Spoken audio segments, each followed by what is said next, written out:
I want to turn to Obama's surveillance state and the authorization of military force and how it could be expanded under President Trump. During his meeting Tuesday with the New York Times, he also answered questions on foreign policy.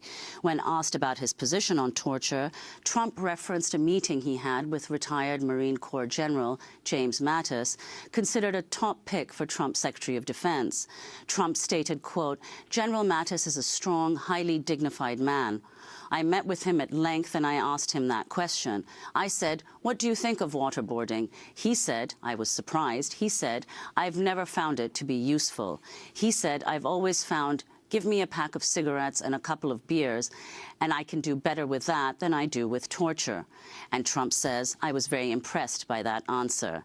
Well, for more on Trump's foreign policy positions, we're joined now by Hina Shamsi, director of the American Civil Liberties Union National Security Project.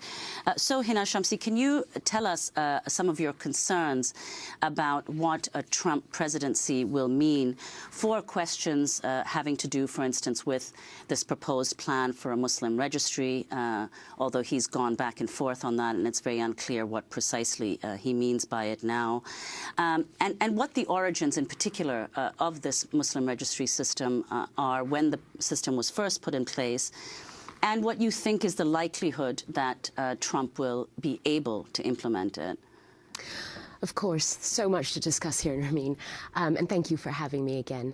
One of the latest aspects of controversy that have come out, and let me start off by saying that I think it's very hard to know what the things are that candidate Trump proposed, which are deeply troubling and unconstitutional. We've, analyzed many of these proposals and are poised to challenge them should they be put in place.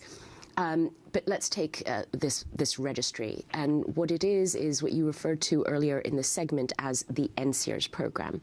And this was put in place after 9/11, and it was a program that was aimed at non-immigrant males and required them men from 25 countries, most majority Muslim countries, and required them to come in for fingerprinting and interrogation.